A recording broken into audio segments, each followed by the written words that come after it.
Boa noite, meus irmãos.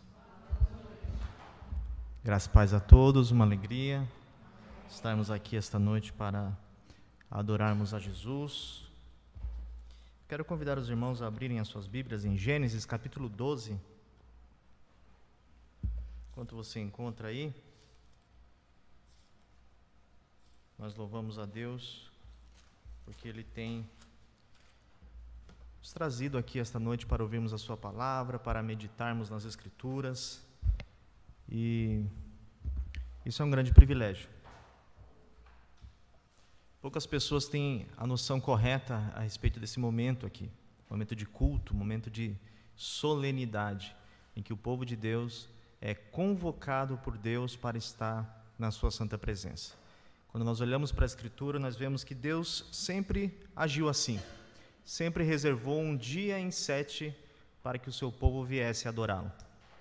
Na verdade, o dia do Senhor, ele é algo que está na fibra da criação. Você pode perguntar, mas irmão Bruno, por que você está dizendo isso? Em Gênesis, logo no início, quando Deus criou todas as coisas, diz a Bíblia que em 6 dias ele fez tudo que é nos céus e na terra. Mas o 7º dia, ele descansou. E a Bíblia diz que ele abençoou esse dia. E no Antigo Testamento nós vemos o povo de Israel fazendo isso também, separando um dia em 7 para adorar a Deus. E no Novo Testamento nós vemos Jesus Cristo ressuscitando no primeiro dia da semana e a igreja também se reunindo no primeiro dia da semana, abandonando todos os seus afazeres, separando esse dia, portanto, para adorar e glorificar a Deus. Você está aqui não apenas como uma prática cultural, corriqueira, costumeira, mas você está aqui por uma questão vocacional.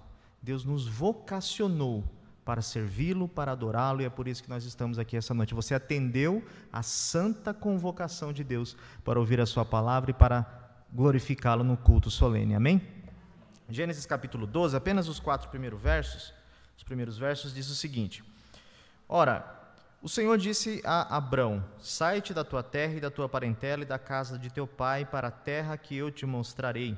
E far-te-ei uma grande nação, e abençoar-te-ei e engrandecerei o seu nome, ou teu nome, e tu serás uma bênção. A minha versão diz: e tu serás uma bênção, mas acho que a versão de vocês diz: se tu uma bênção, né? Isso é importante, gravem esse aspecto aí da tradução de vocês, porque eu acredito que essa tradução está melhor do que a minha. E abençoarei os que te abençoarem, e amaldiçoarei os que te amaldiçoarem. E em ti serão benditas todas as famílias da terra. Assim, partiu Abrão, como o Senhor lhe tinha dito, e foi Ló com ele, e era Abraão da idade de 75 anos, quando saiu de Harã.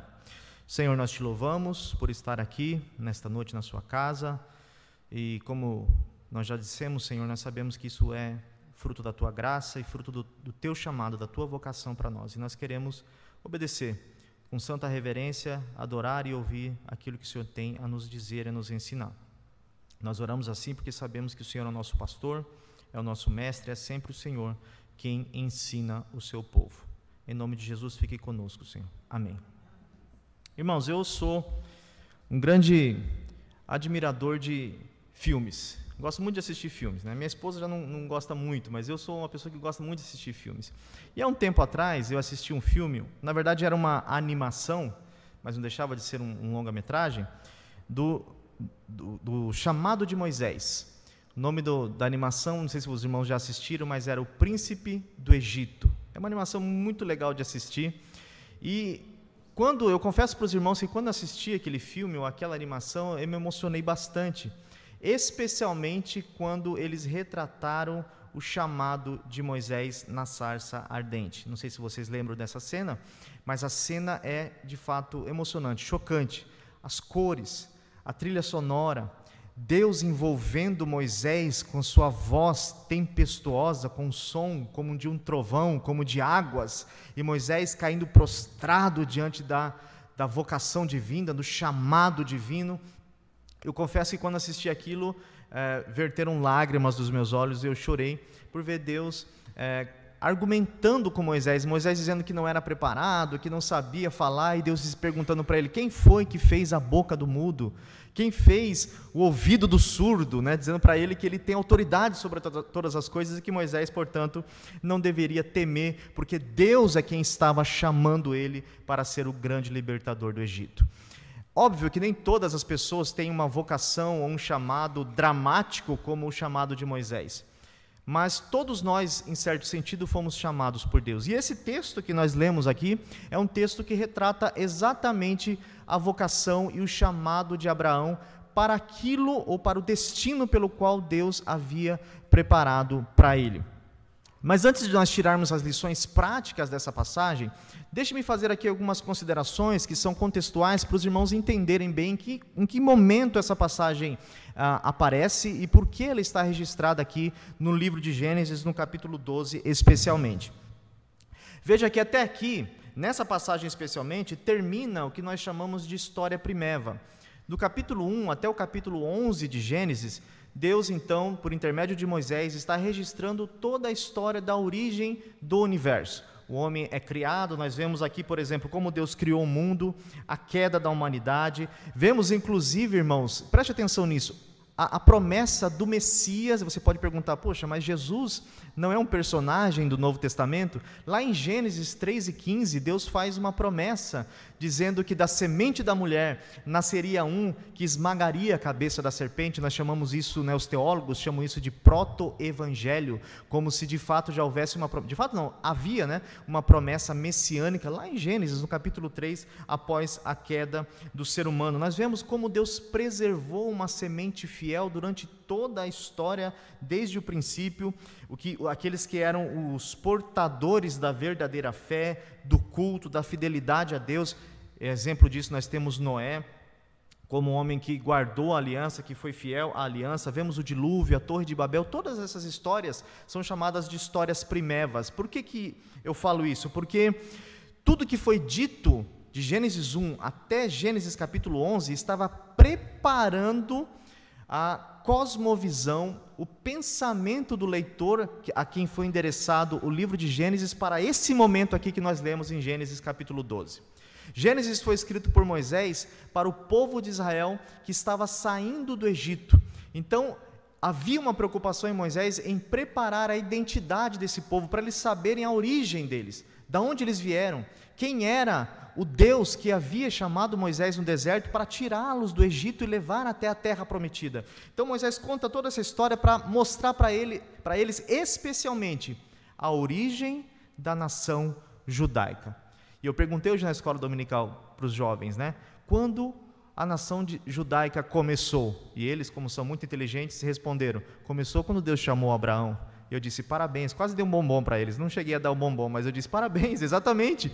Deus inicia a vocação de Israel quando ele chama Abraão e lhe faz promessas. Um autor chamado Thomas Constable diz que o capítulo 12, nesse texto que nós lemos, aqui nós vemos a passagem central do livro de Gênesis. Olha que importante, a passagem de Gênesis 12 é a passagem mais importante do livro de Gênesis, porque é onde Deus chama Abraão e lhe faz promessas. E o que está acontecendo aqui, para os irmãos entenderem bem, é um movimento que nós vemos em toda a Escritura. Deus se revelando como aquele que é o Criador de todas as coisas. Se vocês lerem uns salmos, vocês vão perceber muito isso. O salmista orando, sempre dizendo: tu que és o Criador dos céus e da terra. A oração deles era assim. Deus se revelando como Criador e agora também se revelando como aquele que chamou Israel para ser o seu povo de propriedade particular. Nós chamamos isso de monoteísmo criacional, ou seja, o único Deus que criou todas as coisas, agora sendo um Deus pactual. Não apenas um Criador, mas um Deus que agora faz aliança com aqueles a quem Ele chamou para ser o seu povo de propriedade particular. Então, de monoteísmo criacional, nós vamos para o monoteísmo pactual. Esse é um movimento que nós percebemos por toda a Escritura. E você pode perguntar assim: ok, mas o que essa passagem tem a ver com a minha vida? Qual é a relação de Gênesis 12 com a minha vida? E percebam que, apesar de esse livro ter sido escrito mais de 1000 anos antes de Cristo, mais ou menos 1800 anos antes de Jesus Cristo, dá mais de 3000 anos da data que nós estamos hoje, esse livro, por exemplo, vai falar sobre a origem do Messias, como que o Messias foi preservado, a semente messiânica foi preservada, através do chamado de Abraão. Em Mateus, por exemplo, na genealogia que está registrada em Mateus, você vai observar que Mateus se preocupa em mostrar que Jesus é da descendência étnica e sanguínea de Abraão. Então, essa passagem tem a ver conosco, porque está falando, em certo sentido, do nosso Salvador Jesus Cristo. O apóstolo Paulo vai usar Gênesis 12, 13, 14, 15, até o 17, quando conta a história de Abraão, por exemplo, para ensinar a igreja de Roma, a carta aos romanos. Ele escreve a carta aos romanos para falar sobre a doutrina basilar da fé cristã, que é a doutrina da justificação pela fé. E quem ele usa como exemplo para falar sobre a justificação pela fé? Nosso pai Abraão. Ele diz que Abraão foi justificado porque creu. Ele creu e isso lhe foi imputado por justiça. Vocês, recebemos a fé de Abraão. Então essa passagem, ela está ligada de maneira intrínseca à nossa vida como cristãos. Se nós cremos na justificação pela fé, nós precisamos entender a história e a relação de Deus, do pacto que Deus faz, portanto, com Abraão. Não é possível, preste atenção, irmãos, não é possível entender o Antigo Testamento e entender o Novo Testamento sem conhecer essa passagem aqui. Essa passagem é fundamental para a nossa vida como igreja, não só apenas no aspecto doutrinário, mas especialmente no nosso aspecto vivencial, como nós vamos ver aqui no decorrer de toda essa passagem.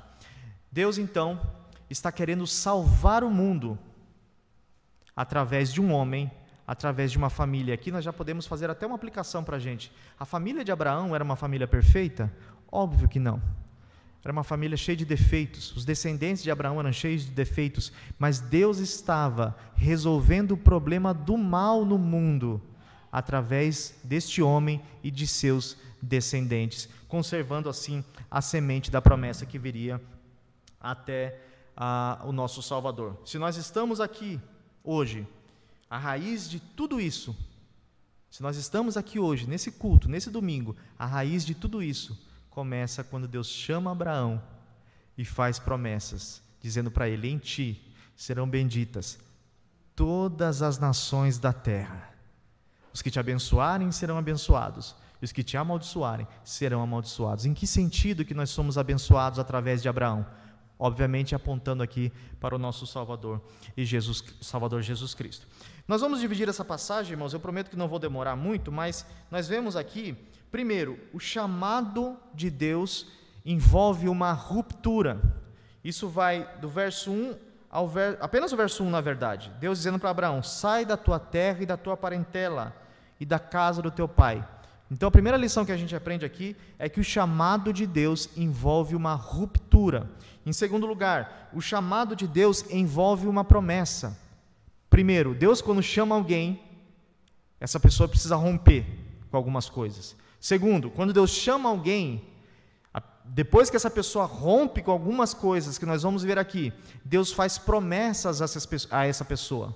Deus não pediu que Abraão rompesse com a sua família e deixaria ele só, mas fez promessas a Abraão. E é isso que a gente vai ver aqui no verso 2 e no verso 3. E no verso 4, nós vamos ver que o chamado de Abraão, ou um chamado de maneira geral, ele envolve uma resposta. O texto diz aí no verso 4, que depois que Deus chama Abraão, o texto diz: assim partiu Abraão. Ele respondeu à vocação divina. Então o chamado envolve uma ruptura, o chamado envolve uma promessa, verso 2 e 3, e o chamado envolve uma resposta, verso 4. Nesse primeiro ponto, o chamado envolve uma ruptura. Observe que o texto diz assim: o Senhor disse a Abrão. Uma tradução mais ideal dessa passagem poderia ser dita assim: o Senhor tinha dito a Abraão. Porque quando nós lemos o Senhor disse a Abraão, parece que Deus disse naquele momento para Abraão. Mas, por exemplo, eu convido os irmãos a abrirem a sua Bíblia em Atos capítulo 7, verso 2. Em Atos capítulo 7, verso 2, evangelista ou diácono Estevão, quando ele está ali pregando o seu famoso sermão, que está em Atos capítulo 7, ele diz que Abraão ainda não estava na terra de Harã, quando Deus falou com ele. Se você ler só Gênesis, vai parecer que Deus falou com Abraão quando ele estava na terra de Harã, quando ele já havia saído da Mesopotâmia e ido para Harã. Mas quando a gente lê Atos capítulo 7, verso 2, o texto diz assim: varões, irmãos e pais, ouvi, o Deus da glória apareceu a Abraão, nosso pai, olha o versículo 2, quando estava na Mesopotâmia, antes de habitar em Harã. E lhe disse: sai da tua terra e da tua parentela, e vai para a terra que eu te mostrarei. Quer dizer, Estevão está dizendo que Deus chamou Abraão quando ele ainda não estava em Harã, ele ainda estava na Mesopotâmia. Então, até o hebraico, a palavra no texto original hebraico aqui, traz a ideia de que o Senhor já havia falado com Abraão. O Senhor não disse naquele momento, Deus já havia dito aquilo para ele. E o que Deus diz? Sai-te da tua terra, da tua parentela e da casa do teu pai. Irmãos, preste atenção aqui, olhe para mim. Nós vemos aqui um afunilamento das exigências que Deus faz para Abraão. Se você observar bem o texto, você vai ver que Deus primeiro diz para Abraão: Abraão, sai da tua terra. Depois Deus diz: sai da tua parentela. E depois Deus diz: sai da casa do teu pai. Deus estava pedindo para Abraão um rompimento em várias dimensões. Quando ele fala para sair da terra, está falando da terra de Harã especialmente, Deus está pedindo que houvesse da parte de Abraão um rompimento com a cultura da época. A cultura era pagã, eles adoravam os falsos deuses, eram idólatras, eram imorais, viviam vidas pecaminosas, e Deus diz para Abraão: Abraão, sai da tua terra. Em certa medida, isso também serve para nós. Bruno, eu tenho que sair de São Paulo? Não, não é isso que eu estou dizendo. Eu estou dizendo que em alguma medida nós também temos que romper com a cultura, porque a cultura ela está inflamada, contaminada, lamentavelmente, pelo pecado. E nós temos que romper, nós temos que sair em algum sentido desse mundo, porque nós não somos desse mundo, nós não somos de Harã. Depois Deus exige que Abraão rompa com a sua parentela. Observe o movimento, está falando do seu clã. Naquela época eles viviam em clãs, viviam em comunidades, e Abraão tinha que largar agora o seu clã, aqueles que eram seus familiares, não os mais próximos, mas aqueles que faziam parte ali da sua família. Em terceiro lugar, a Bíblia diz que Deus exigiu, perceba o movimento, que ele rompesse com a casa do seu pai, com os seus familiares mais próximos. Essa é a exigência que Deus faz a Abraão, um rompimento com a cultura, com a comunidade e agora com a sua própria família. E você pode perguntar: poxa, mas é assim ainda nos dias de hoje? Sim, Deus exige de mim e de você um rompimento radical para servi-lo de maneira que o agrada. Lucas capítulo 9, verso 23, você não precisa ler aí, mas está escrito assim: dizia a todos, Jesus falando, se alguém quer vir após mim, negue-se a si mesmo, tome a sua cruz e me siga. Lucas 14, 26, se alguém vem a mim, olha o que Jesus diz, e não aborrece, em outras traduções diz, odeia o seu pai, mãe, mulher, filhos, irmãos e irmãs, e ainda a sua própria vida, não pode ser meu discípulo.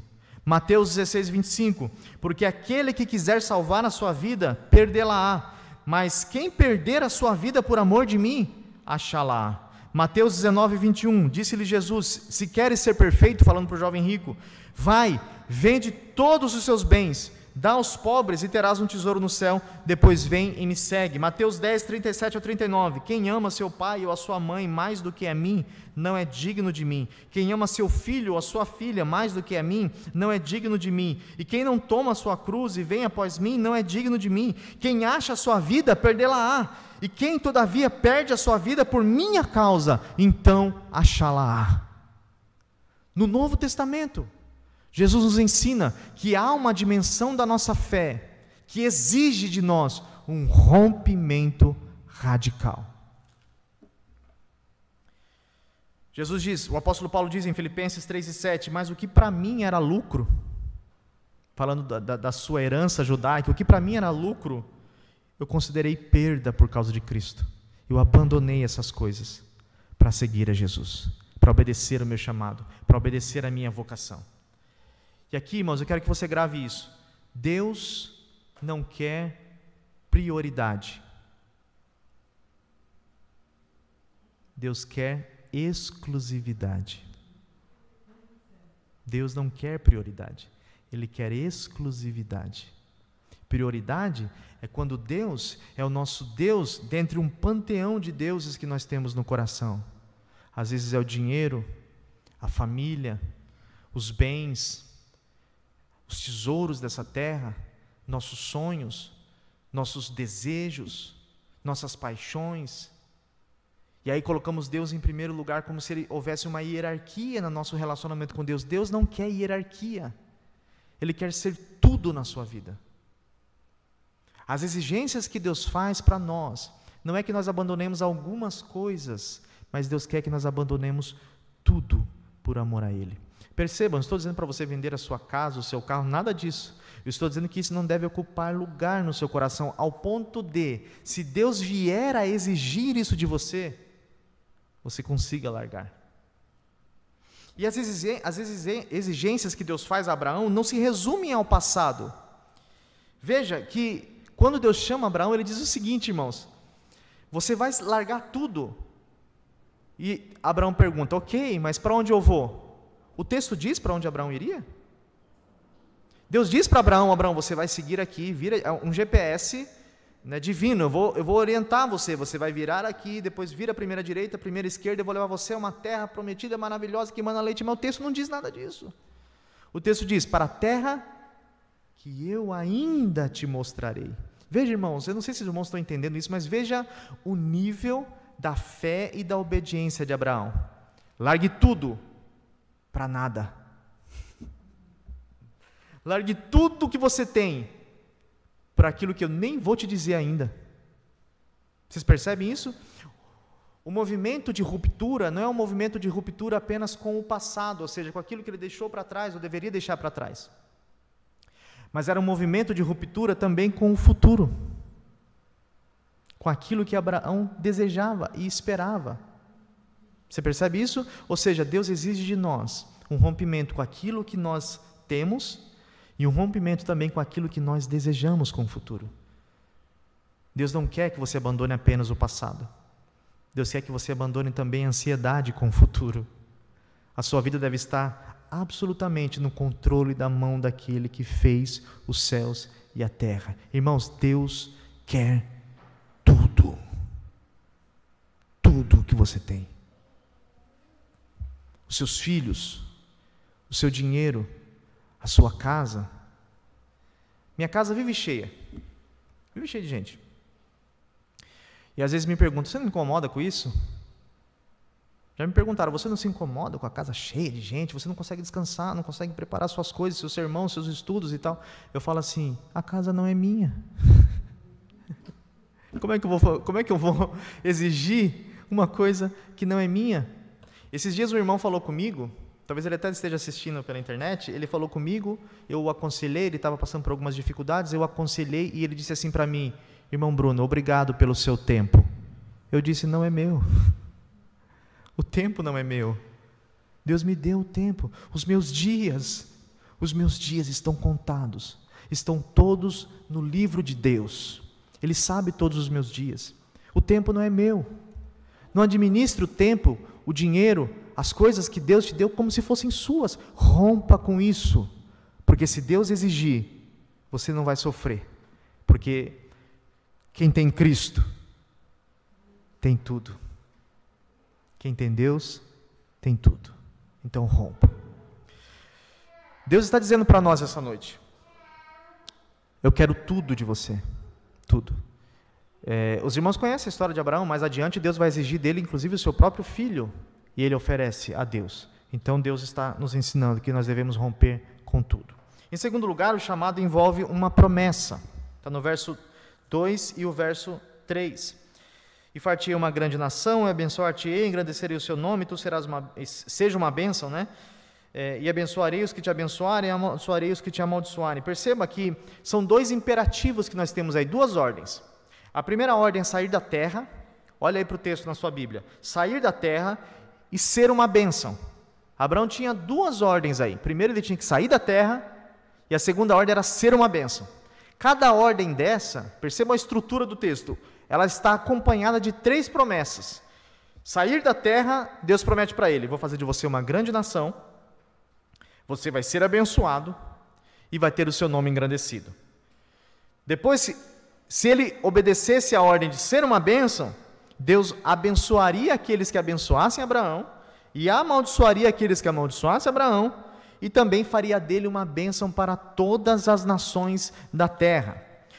A promessa de ser uma grande nação, o tempo não me permite aqui, mas obviamente há um sentido imediato que era fazer de Abraão o pai dos judeus, mas num sentido mais genérico, está falando inclusive sobre a redenção de toda a humanidade.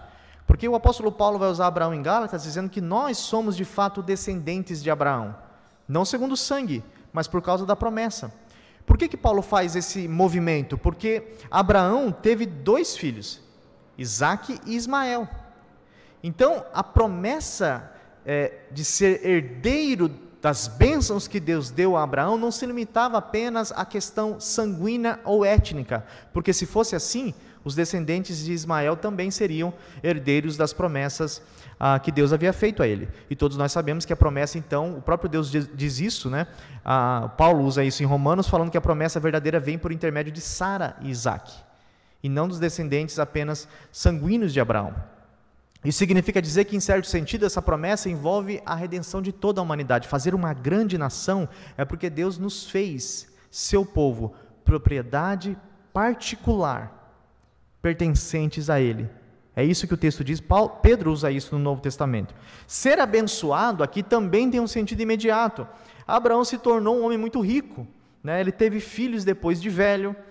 Deus o favoreceu em várias situações. Vocês vão lembrar quando ele, por exemplo, mentiu a respeito de Sara e o rei do Egito tomou Sara para si. O texto diz que Deus amaldiçoou aquele povo todo com pragas, porque Deus queria preservar, quando a promessa foi ameaçada, Deus queria preservar a descendência de Abraão e por isso abençoou os inimigos de Abraão por várias vezes, né? Então ele era de fato abençoado por Deus.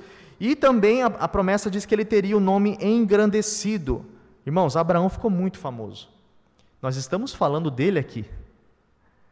Deus cumpriu a sua promessa a Abraão. Como nós vemos no Novo Testamento, na verdade, o Novo Testamento é baseado nas promessas que Deus fez a Abraão. Ele teve o seu nome, de fato, conhecido nos quadrantes da terra. No segundo imperativo, que é ser uma bênção, nós vemos aí, bênção aos abençoadores, ou seja, aqueles que abençoassem Abraão seriam abençoados, maldição aos amaldiçoadores.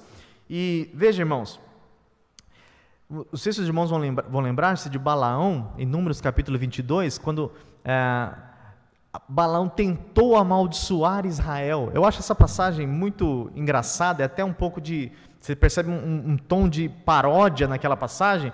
O texto diz o seguinte: então disse Deus a Balaão, quando ele tentou amaldiçoar Israel: não irás com eles, nem amaldiçoarás a este povo, porquanto este povo é bendito. Números 23 e 8, Balaão dizendo: como eu vou amaldiçoar o que Deus não amaldiçoou? Né? E como denunciarei a quem o Senhor não denunciou? Números 23 e 23, pois contra Jacó, os descendentes de Abraão, não vale encantamento, nem adivinhação contra Israel. Nesse tempo se dirá a Jacó e de Israel: que coisas Deus tem realizado? Ou seja, Deus não permitiu por várias vezes que outras nações e encantadores e homens pecadores tentassem amaldiçoar Israel. Deus sempre preservou aquele povo por causa das promessas feitas a Abraão. Se tentarem amaldiçoar vocês, serão amaldiçoados. E você pode perguntar, mas que relação tem isso comigo? Lembra-se de quando Paulo estava perseguindo a igreja no Novo Testamento, em Atos capítulo 9, quando ele se depara com Jesus no caminho de Damasco? A Bíblia diz que ele tinha cartas nas suas mãos para perseguir e matar os cristãos. Quando ele encontra com Jesus no caminho de Damasco, Jesus se revela a ele, ele cai prostrado no chão diante daquela visão maravilhosa, daquela manifestação teofânica, e Jesus diz para ele: Saulo, Saulo, por que me persegues? Irmãos, Saulo nunca perseguiu a Jesus. Saulo perseguia a igreja de Jesus. Só que Jesus toma para si as dores da igreja. Quem persegue a igreja, persegue Jesus. Quem amaldiçoa a igreja, o povo de Deus, está arrumando confusão com Jesus, com o Criador de todas as coisas. A Bíblia diz que Israel foi chamada de menina dos olhos de Deus. A menina dos olhos é a pupila dos olhos. Alguém que persegue o povo de Deus, pense na afronta, é colocar o dedo dentro do olho de Deus. Que loucura! É loucura mexer com o povo de Deus. E muitos tentaram. E todas essas nações, onde está o Egito? Onde está a Babilônia? Todas essas nações foram esmagadas como baratas. Mas Israel ainda existe. Um descendente foi preservado. Jesus Cristo morreu na cruz, ressuscitou ao terceiro dia, foi exaltado, vindicado pelo seu Pai, está sentado à destra de Deus, vivo. A Bíblia diz que só há um mediador entre Deus e os homens, Jesus Cristo, o homem. Ele foi preservado. O verdadeiro Israel foi preservado por causa das promessas feitas a Abraão. Quem amaldiçoar você vai ser amaldiçoado. São promessas bíblicas. E você pode perguntar: mas essas promessas não foram a Abraão? Em algum sentido, sim. Mas Deus, no Novo Testamento, também nos faz promessas.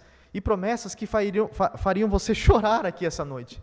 Por exemplo, em 2 Pedro, capítulo 1, verso 3 e 4, o apóstolo Pedro diz o seguinte: visto como pelo seu divino poder Ele nos tem dado todas as coisas que conduzem à vida e piedade, pelo conhecimento completo daquele que nos chamou para a sua própria glória e virtude, olha o que ele diz: pelas quais nos têm sido doadas as suas preciosas e muito grandes promessas, para que por elas vos torneis coparticipantes da natureza divina, livrando-vos da corrupção e das paixões que há no mundo. Hebreus 13, verso 5, o apóstolo ou o escritor aos Hebreus diz o seguinte: seja a vossa vida sem avareza, contentai-vos com as coisas que tendes, porque ele tem dito, promessa de Deus: não te deixarei e nem te abandonarei. Isso está no Novo Testamento, promessas que foram ditas a Israel. E é engraçado que o texto grego aqui, não te deixarei, não te abandonarei, você tem 5 negativas no texto grego. É como se o texto estivesse dizendo: não, não, não te deixarei, não, não te abandonarei. As línguas, tanto o grego quanto o hebraico, elas não tinham superlativos. Eles repetiam quando eles queriam dar ênfase a alguma coisa. E a promessa é tão forte que ele colocou 5 nãos no texto grego. Não, não, não, não, não, não vou te deixar. Não, não, não vou te abandonar. Eu não sei como você entrou aqui essa noite, talvez entristecido, chateado, talvez com problemas financeiros. Esse texto fala inclusive disso, de Hebreus. Não tem como pagar as suas contas, está desesperado. Ele prometeu: eu não te deixarei e não te desampararei. Quando Deus chama, Ele faz promessas para você. Você não está sozinho. Deus está caminhando com você nesses momentos difíceis que você está enfrentando. O próprio Jesus disse: eis que estou convosco todos os dias. Às vezes a gente esquece disso, né? Às vezes a gente olha para as circunstâncias e esquece que o Senhor nos prometeu que estaria conosco todos os dias. Irmãos, Ele está com você quando você está bem, mas Ele também está com você quando você está mal. O Senhor está com você quando você está com saúde, mas Ele também está com você quando você está num leito de enfermidade, quando você está doente. Ele está com você quando você está sorrindo, mas também está quando está chorando. Ele está com você quando você está em pé, mas também está quando você está prostrado. Ele está com você quando você está cercado de amigos e de benesses, de bênçãos, mas Ele também está quando todos te abandonam, quando faltam-lhe os bens. Deus nunca vai abandonar o seu povo. É uma promessa. E por fim, irmãos, para concluir, o chamado de Deus exige também uma resposta. Deus chama, pede que você rompa. Deus chama e faz promessas a você. Deus chama, mas também exige uma resposta. O texto diz no verso 4, assim, perceba a conjunção, depois que Deus chamou, assim partiu Abraão. Parece que eu estou vendo a cena aqui. Abraão dizendo, junta tudo. Abraão, você ficou doido? O que está acontecendo? Não, junta tudo aqui e vamos para onde, Abraão? Eu não sei. Eu não sei. Abraão, você está caducando? Deus me falou que eu tenho que sair. E eu vou sair. Então ele começa a fazer as malas, começa a preparar as tendas, começa a colocar pão, água no odre para viajar, não sabe nem para onde. Mas a obediência seguia o desejo do coração dele. Abraão respondeu com obediência, e o chamado exige obediência.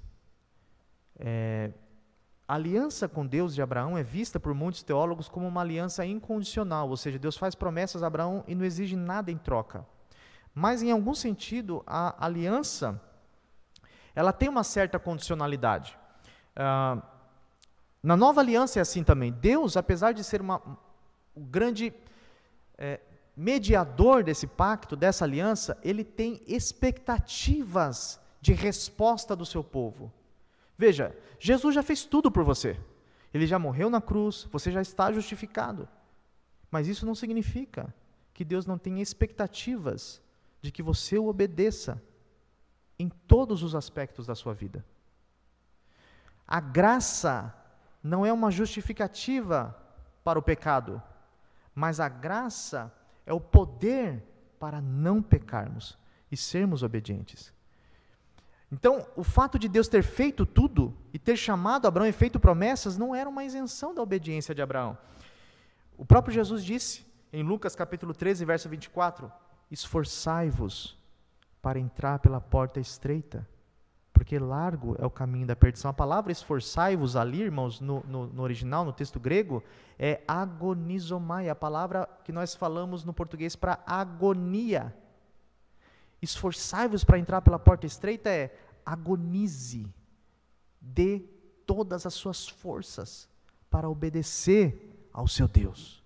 Se esforce ao máximo. Agonia é uma palavra que nós usamos para alguém que está prestes a morrer, está se esforçando para sobreviver, está agonizando. É essa palavra que define o nosso esforço na vida cristã. Esforço máximo. Tudo o que você pode. Eu pergunto para você, você tem dado tudo o que você pode para Deus? Tempo, de oração, de leitura, de estudos? Você tem dado tudo? Até a morte do pai de Abraão não foi uma razão para ele voltar atrás. Quando Terá morreu, ele podia ter dito, não, esse negócio não é de Deus, eu vou voltar para casa. Mas ele continua peregrinando. Ele não desiste. E o próprio Tiago diz que a fé sem obras é morta. Calvino disse, é só a fé que justifica. Mas a nossa fé que justifica, ela não está sozinha. Bonhoeffer, um teólogo alemão, que viveu na época em que Hitler estava matando os judeus, ele diz o seguinte, apenas o que crê é obediente, e apenas aquele que obedece é aquele que verdadeiramente crê. Então não venha comparecer diante de Deus, dizendo que você crê, se na verdade você não consegue romper. Nós não podemos ter o atrevimento, irmãos, a ousadia de aparecermos diante de Deus, dizendo, Senhor, Tu és tudo para mim, eu creio em Ti. Mas não conseguimos partir como Abraão partiu, para peregrinar rumo às promessas que Deus nos fez. Deus exige de nós obediência. Veja que no caso de Abraão, nem mesmo a idade dele foi razão para ele não obedecer. Algumas pessoas, quando chegam em certa idade, falam, meu tempo acabou, agora é com os jovens, né? Agora com os jovens. Não, Abraão tinha 75 anos. Quando Deus mandou para ele sair de casa, disse, sai, larga tudo e vai para a terra que eu lhe mostrarei. E eu pergunto para você, onde está, qual é a sua boa, entre aspas, justificativa para não obedecer a Deus? Deixe-me concluir com 3 aplicações. O que você precisa romper para cultivar um relacionamento sincero e verdadeiro com Deus? Qual é o seu pecado de estimação? É o mau uso das palavras? É a falta de leitura bíblica? É a falta nos cultos? A falta de reverência? O que é que você precisa romper? Talvez um namoro indecente? Talvez um relacionamento de insubmissão ao seu esposo? Talvez o mau uso do dinheiro? Talvez o mau uso da internet? O que você precisa romper para seguir a Jesus? Segundo, você tem confiado nas promessas que Deus fez? Deixa-me te dizer, quando Deus chama alguém, Ele não deixa a pessoa abandonada, a ermo. Quando Jesus disse para os discípulos, atravessem para o outro lado do mar, e no meio do caminho sobrevieram tempestades terríveis, eles pensaram, pronto, a gente vai morrer. Mas o texto diz que lá do monte, Marcos diz isso, Jesus via os discípulos no mar, lutando contra a tempestade. Aí eu pergunto para vocês, o que Jesus costumeiramente fazia nos montes? Orava. Jesus estava intercedendo pelos seus discípulos no meio da tempestade. Ele não abandona o seu povo. Então, se você está passando por lutas, eu desafio você a se esforçar, a condicionar o seu coração, a confiar nesse Deus que fez promessas para você. Não te deixarei e não te desampararei. Terceiro, o que você está esperando para obedecer a esse Deus? Um sinal? Eis aqui o sinal. O que você está esperando para sair peregrinando, para obedecer ao Deus que te chamou? Para ser um pregador do Evangelho? Para amanhã ir nas redes sociais e dizer que Jesus te salvou? Para amanhã encontrar com aquele amigo no trabalho, dizer a respeito das boas novas do Evangelho? O que você está esperando para abandonar o pecado e crer em Jesus nessa noite e se arrepender deles, dos seus pecados e ser um filho de Deus? Você talvez que está me ouvindo pela internet, o que você está esperando que Deus faça para você romper com tudo e obedecer a Ele? Só quem obedece é aquele que crê, e somente aquele que crê é aquele que obedece. Deus abençoe a vida dos irmãos, vamos orar. Senhor, nós te louvamos por essa palavra, pedimos que ela fique nos nossos corações e possamos ser como Abraão, Senhor, obedientes e guardar, Senhor, a sua palavra para não pecarmos contra ti. Nos ajude a romper com o passado, a romper com o presente e também a romper com o futuro, para sermos servos que agradam ao Senhor. Perdoa os nossos pecados e continue conosco. Essa é a nossa oração, em nome do nosso Senhor e Salvador Jesus Cristo. Amém. Deus abençoe, meus irmãos.